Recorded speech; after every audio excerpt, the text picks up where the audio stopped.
Hello, I'm Mantastic'c and Fantastic, and today I want to talk about the Puzzle & Dragons News May 2023 edition. So, YuGiOh North America has started releasing some videos highlighting newsworthy stuff along with kind of recapping current events, but I find that it can be good to condense that information into a different kind of video and kind of express my thoughts and opinions on the various things coming out. So, first things first is the 10-player reset bonuses. This means that all the rank memorial machines from rank 150 all the way up to rank 1000 will be reset. And when it is reset, you will be able to pull said machines once again. This also means that if you are on the cusp of achieving any of these rank thresholds, let's say you're rank 890 91. You're pretty darn close to rank 900. If you're able to push yourself a little bit further, a little bit harder to hit 900 before the reset, you'll enjoy the 900 roll right now, and then once again during a reset. If you're ranked 1000 or above, this doesn't really apply to you. In addition to that, best friend selection and presents are going to be reset. Presents right now, I feel like have not aged well. They've been definitely power crept. Before, getting those 30 pluses was pretty magical. Now I have hundreds of thousands of plus eggs. It doesn't quite matter, but it's the gesture that counts. Whenever I receive a present from someone, I feel touched and happy inside. So send your present to your favorite individual out there.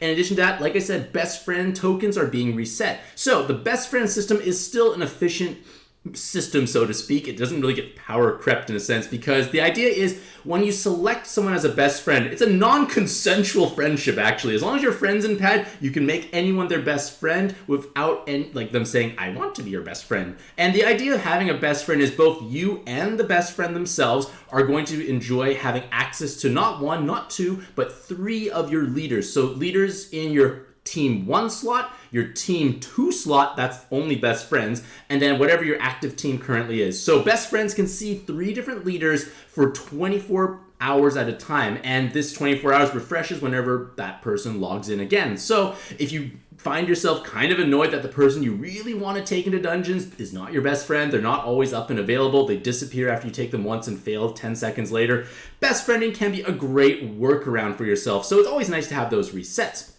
In addition to that, in the top corner, we have the Special Dungeon of Mayflowers Challenge. So, I'm actually a big fan of any of these limited time challenges because it gives players the chance to, tackle different content. One definite drawback of pad is the repetitive nature of it, so to speak. A lot of it's just kind of grinding the same dungeon over and over again with a team that is as brain dead as possible because you need to beat this so many times. And having these one-off challenges is great because it kind of gives you a bit more excitement. You get to actually utilize cards you may not have necessarily actually touched in quite some time, and they are going to be giving us a copious amount of monster experience as well as other lucrative rewards. So it's obviously in our best interest to play those. It is coming out in a couple of days. I will definitely try my best to record some gameplay footage of that respectively. In addition to that, we have the Heroine series returning. So the Heroine event is a YuGiOh owned event, which means it will come back on a regular basis. It also means it can come back unexpectedly. If we look at the timetable, so to speak, in Japan, they've been bombarded with collabs that we are unfortunately not receiving. So to kind of bridge us between events, so to speak, YuGiOh North America has thrown this Heroine machine in. Is it going to receive any buffs? Because if it does receive buffs, it'll technically be coming to us first, which could be kind of cool. It does have obviously some nice monster exchangeable options. And again, if it does get buffed or extra spicy, I'll definitely talk a bit more about it when it does actually go live. And then the only collaboration that they did announce is the YuGiOh collab returning once again. So YuGiOh collab has come actually several times at this point, and at least upon its initial debut, it was one of the most game-changing, meta-breaking collaborations at the point in time. You could essentially roll an entire endgame team from that machine. It was kind of ridiculous when you think about it, but it was doable. So this event is obviously not as magical as it used to be, but there are still some spicy options out there, and when it does come by, I'll definitely talk about it a bit more detail. And those are some of the main things they kind of talked about in their YouTube video, but I'm going to condense all this cool and happy information into other parts that I want to talk about. So, pulling up their website, we have these new evolutions and upgrades for the ninjas and riders. So the ninjas and riders are a comically old team. Like, they've existed for such a long period of time that, like, I forgot that they existed. I don't really use them. Even when they first came out, I barely used them. But they now have weapon assists for the riders, and the riders' weapon assists, like, it is a confusing set of awakenings. I have Fire Row, Wood Row, Enhanced Heart Orb Awakening, regular TPA Bind Immunity. It's a bit of everything. And the problem is, if you do a bit of everything, you are a bit more of a generalist. And you want specialization in this game. Like, I don't want to be able to do a little bit of everything okay. I want to do something well. And having only a 2-turn cooldown can be a little problematic because it could definitely overcharge. And then in their, like, regular forms, it's nothing special. I was hoping that maybe they would have an extremely low star rarity. So that way you're able to, bring these cards into dungeons if you have teams that need to utilize different rarities or low rarities, or just leveling up in Coliseum-style dungeons. Like, it has the low team cost, sure, but, like, these rarities are just not what we want. These awakenings, like, these are actually nothing special. 4 TPAs, 2 10 combos, and a 5th TPA potentially. Like, this means nothing at this point in time. This card is not going to accomplish much. It's a 2-turn orb generator that technically makes fire orbs and wood orbs, but you're also extinguishing hearts. And unless you heal lots of health, it's going to be a problem, and this auto-healing component is not going to do enough to compensate for the loss of heart orbs. So all of the riders are following this exact same pattern, and I don't think it's necessary for me to talk about them in great detail because they're pretty similar. They're horribly underwhelming still. If they had like a 2 or 1 star or like 3 star, maybe you could slot them in on teams like Flamey and Bubbly, Shiny and Batty, etc. Or maybe like even Tona and YuGiOh if you needed something super low rarity and nothing better. But these cards are not really bringing anything great to the table. Their weapon assists are all over the place. Their awakenings are like, they're just okay. Like, again, these are nothing special, unfortunately.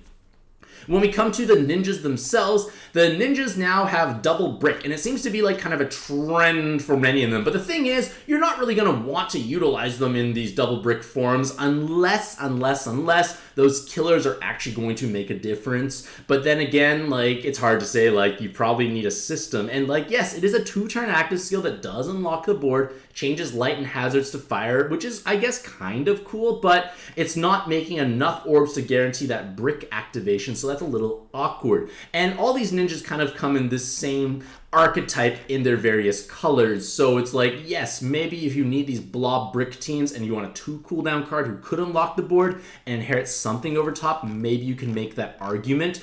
But their weapon assists, I feel like, are where most of their zest or excitement comes from. They bring bind immunity, they bring skill bind resist, a super resist, and 2 of the same color row. The riders have mixed colored rows. Terrible, terrible idea. These have monocolor rows. Much better. And it gives you full resist of some kind with bind immunity. And if we take a look at the other colors, similar idea. It could be a different resist, but same idea. Bind immunity, skill bind resist, double rows, and a super resist of some kind. Green gives you poison. Light brings with it jammer resist, and dark with Hanzo brings you blind resist. Point of the matter is, these are actually pretty good weapon assists, and there's a strong likelihood you actually have these cards lying around in your monster box. And if you do, you may want to go into your monster box, evolve them into this form, and if you've already made them into this weapon assist form, you need to give them more awakenings, or it's not going to show up when you try and assist because these buffs gave them extra awakenings, so to speak, on their weapon assist. So it's definitely in your best interest to do so, and that's exactly what I'm going to do the next time I touch pad, is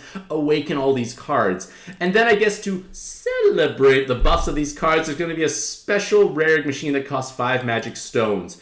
I think these weapon assists are not bad to have, but like, maybe I'm definitely biased because I've been playing this game so long, so I have these cards, and the desire to roll these is not as high. But you never know. There may be a situation where you need like skill bind resist and bind immunity and a super resist of some kind. So it may actually be pretty nice to have as a weapon assist. Is it worth rolling in this? I Like, again, I need to definitely take a look at the rolling roster because it comes out on the 15th, which is Monday, I believe. So we don't quite know how good or bad is going to be here. So yeah, I don't quite know how good or bad this is going to be. We will get one free pull, which is kind of cool. So maybe you don't even need to roll. Hard to say. I don't like the riders. I prefer the ninjas.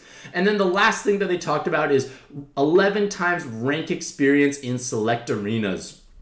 So for your various arenas in the normal dungeon section, so basically no mechanics whatsoever, they'll give 11 times rank experience to help you rank up faster while you level up your monsters. Depending on the current rank you are at, this may or may not be helpful. For someone like myself at rank 1000 plus, I may not necessarily benefit as much from this. The main idea is this is easy to play. You can swipe through this with relative ease. You could probably enter this with even like Salines or other EXP boosting leaders. Maybe you want to take advantage of leader swapping shenanigans. Point of the matter is, you might be able to find a way to make this work, but I feel like at higher rank, it's not going to be quite so good. What I've been doing lately when I do play pad is I actually play with myself with Mantastic'c and Fantastic, and I self-co-op, and I play UN3 with C-Tona. It's pretty straightforward, and I actually utilize double Polone to swap in afterwards, so it's like 120 odd million rank experience per clear. I need so much to rank up at this point that it takes several clears to even rank up once, which is kind of like, soul crushing. But you know what? Like, it's kind of what I do. It gives me 2.5 billion coins and like a bunch of super snow globe dragons, so I can make bad decisions about who I want to 120. But I can level them up in here, these arenas. Why not? Point of the matter is, it's nice to have different events. This will only take place on the weekends, so if you do like this sort of idea, play on the weekends. I'll try to get a recording and like narration talking about my C-Tona team. But with that being said, let me know what you, ladies and gentlemen, think about these upgrades and or news announcements in the comment section down below. Do you think any of this is particularly exciting, or we're all just kind of waiting for a more spicy event to come stateside? Regardless of all that, hopefully all you lovely ladies and gentlemen out there have a truly fantastic day. I wish you the best luck in your own pad adventures, and happy puzzling.